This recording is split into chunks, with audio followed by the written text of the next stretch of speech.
you guys been?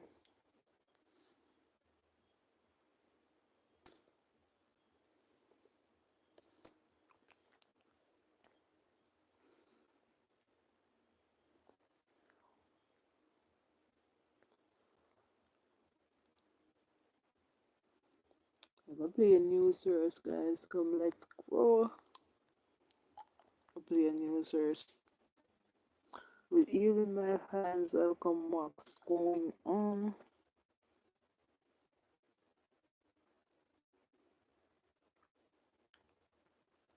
What did I answer me? Guys.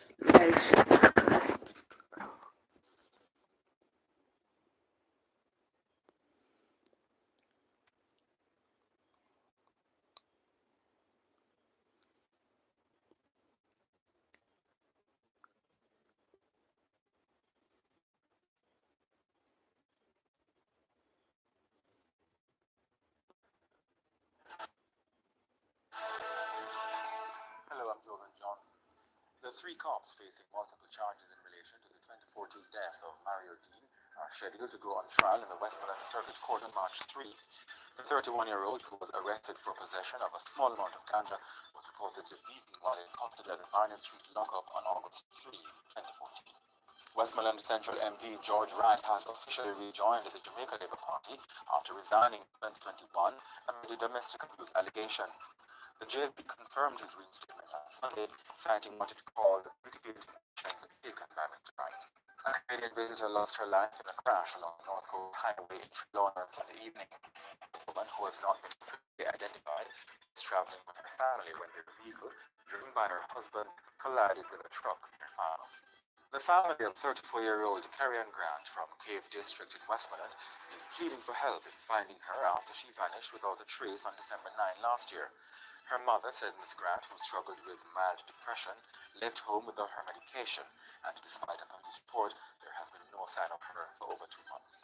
In sports, Reggae Girls head coach Hubert Busby Jr. has named his 23-player squad for the upcoming friendlies against Peru, confirming that star striker Khadija Bodyshaw will sit out due to load management concerns. Mr. Busby explained that because Shaw recently returned from injury, the decision was made for her to stay with Manchester City to prioritize her recovery. In your currency trading at midday today, $1 was being sold for $157.72,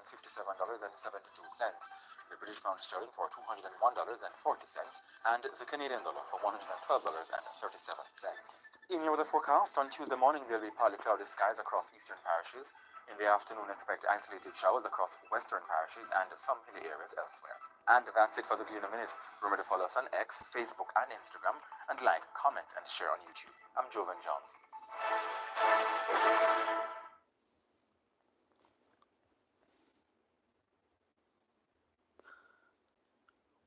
Alright, guys. I'm not asking nobody who I am.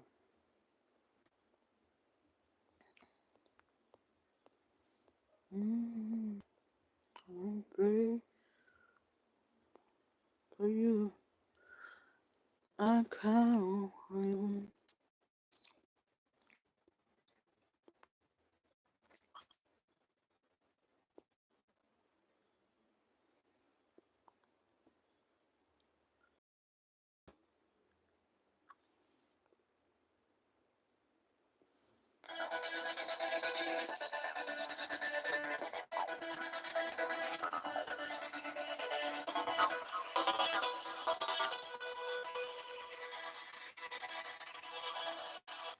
Now, people, tragedy struck along the North Coast Highway in Trelawney on Sunday evening when a Canadian visitor lost her life in a motor vehicle accident. The unidentified woman was traveling with her family from Montego Bay, St. James to St. Anne when the Toyota RAV4, driven by her husband, collided with an oncoming truck near Falmouth. She died on the spot. The other three occupants of the vehicle, including her husband, sustained injuries and were taken to Falmouth Hospital for treatment. According to reports, the family had just arrived at Sanctuary's International Airport just hours earlier, and the accident occurred only 30 minutes into their journey. The police are investigating. People, first let me say a speedy recovery to those that were injured in the accident.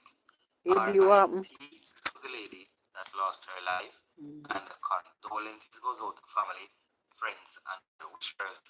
As me always say, I know a normal thing.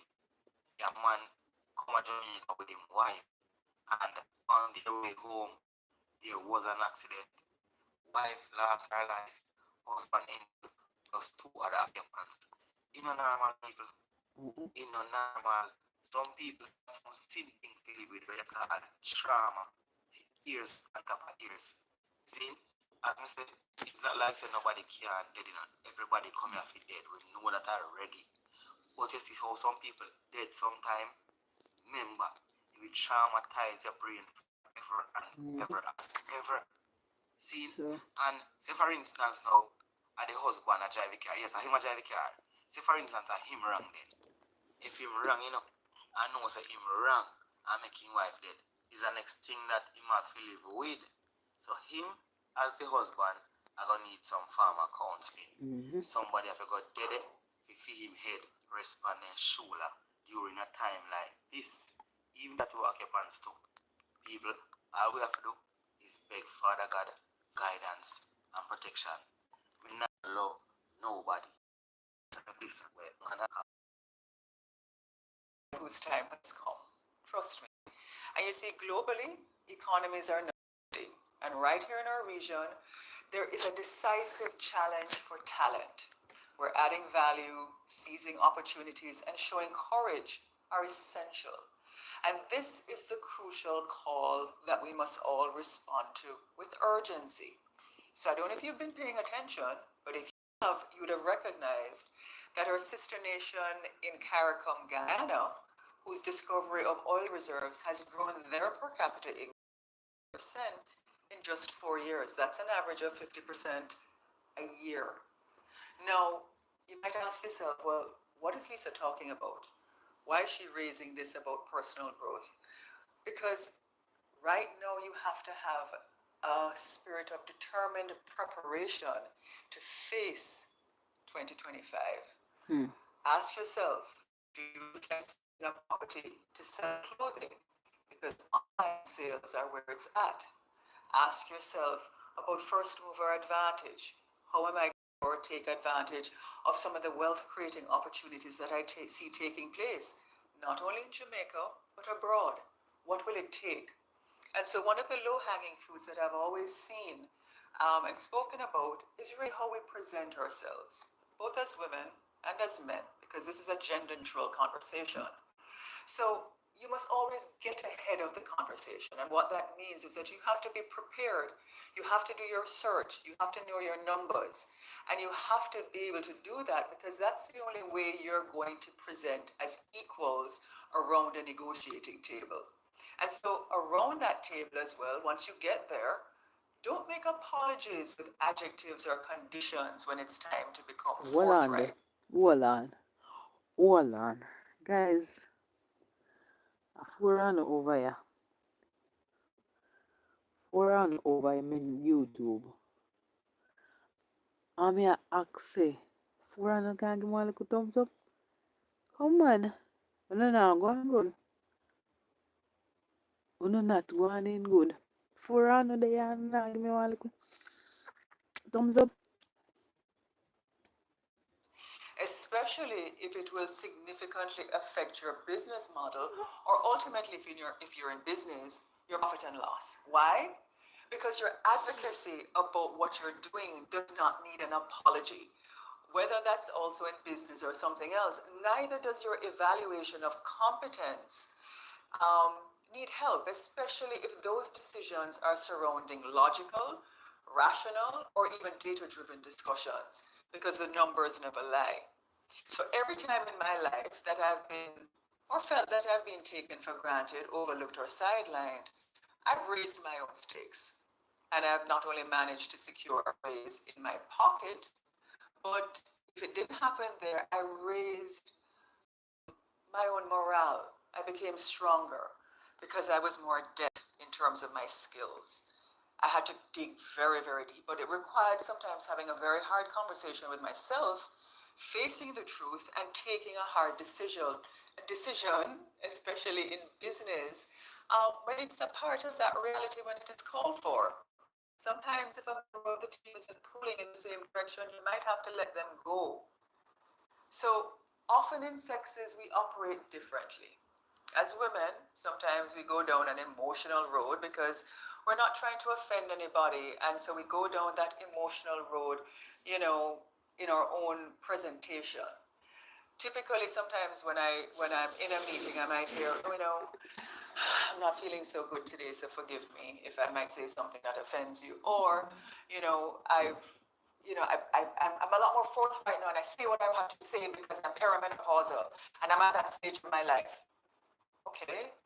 So instead of sticking to the issue and delivering points accordingly, which will take everyone to equal footing of competence and talent, there's this apologetic sense. Imagine if a man were to come into that same meeting and make a strident point that ended with something like an apologetic byline, like something like this. Forgive me. I'm a little older now, and I'm at that stage of my life where I'm facing some erectile dysfunction issues, and it's making me really frustrated. So if I've said anything to offend anybody, please forgive me. Nobody wants to really face those issues, speak on the point. Meetings sometimes even take too long because of all of the different things that are happening. Now, that doesn't mean you can't be compassionate in private, but please, in terms of the presentation, we need to stick to a particular agenda item.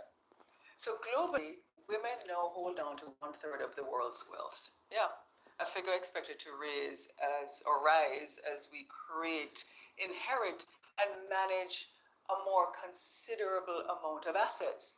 And this is according to consultants in McKinsey, because by 2030, women are projected to own over half of the world's wealth. So what City Private Bank is now saying is that they're promoting financial wellness for women are centered around four key pillars, which surround financial literacy, investment, wealth planning, and how to borrow money strategically. And they're doing it because they recognize that women are going to control this. So if you think about it, if women are going to control half of the world's wealth at a particular time, it means that men are going to control the other half. Mm. So I agree with Citibank that this should be the launching point for women who are going to inherit that wealth. And it's a great launching point because it teaches you more to make strategic choices and to empower yourselves effectively. But I also believe that both men and women should work together. And the focus about financial management, yeah, should be a priority for business men and women supporting those at risk due to prevailing realities. So I've written about financial literacy before, but how is Jamaica going to take advantage of that? How are you going to take, what are you going to do if it's not being taught at primary, secondary school, and if you don't do a degree in finance, how are you going to learn about it? So you see, in the animal kingdom, it is strategic teamwork of lionesses whose agility thrives on collaboration to capture the prey. But you also need the lion for the kill. And so we're all on this quest, some for jobs, others for survival, safety, inspiration. What my experience has taught me, Thank you reminded guys for the cover. is that tremendous disservice that you can do to yourself to prevent yourself from doing that work is to become contrite in the face of bias and discrimination. Don't let anyone say something to you that kills your drive, your stride, and your spirit. Dig deeper. And you must stop apologizing for taking tough choices. And you may do that because you fear that someone might not like you or that you may be labeled as aggressive. You have a very short amount of time to really take advantage of the pivots that are now happening in the world. And over the years, I've learned that courage often means choosing doing what's right over doing what's easy. It sometimes means that you have to stand alone. Sometimes means that your friends or your family won't understand what you're doing. But you have to do it for you because somehow, when your preparation meets that opportunity, you'll be ready. And so in this world, the competition is all about talent. because it matters not if you are a man, your presence doesn't add value, and your absence make a difference. Here.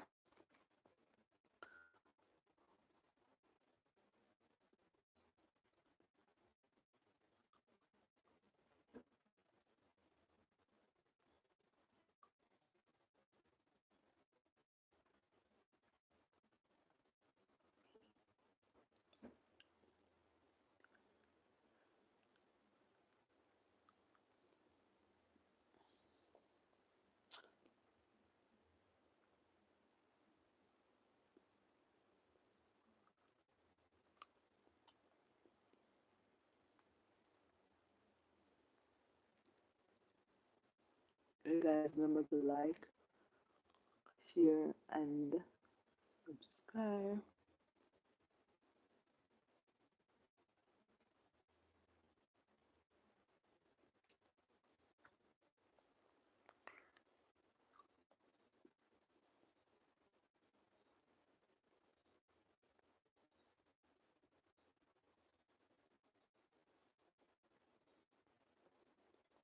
Bye guys. Let's come guys. Don't give me the subscribe and like.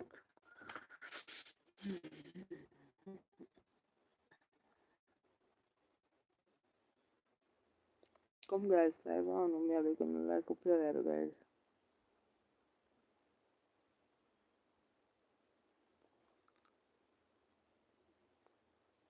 Five guys, come let's go. 5 thumbs up. But like, share, and subscribe.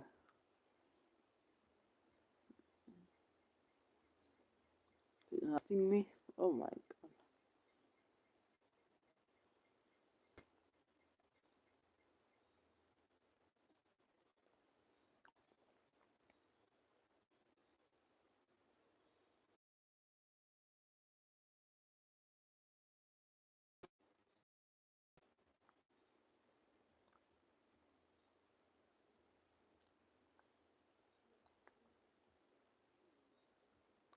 And then I give me. So,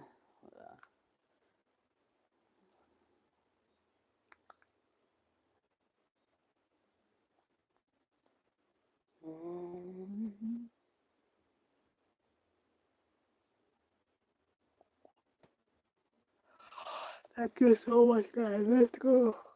Oh.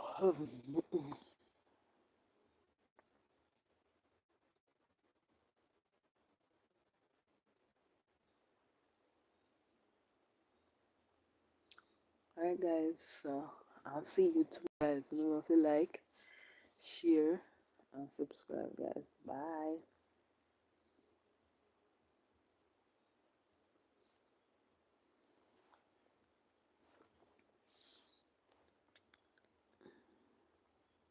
Guys, remember if you like, share, and subscribe.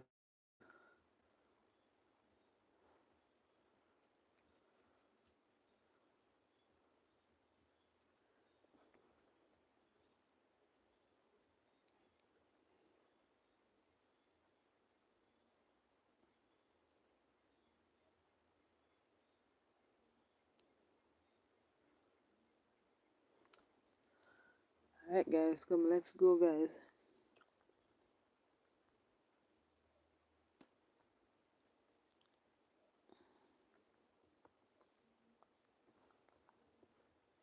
Guys, remember if you like, share, and subscribe. Bye.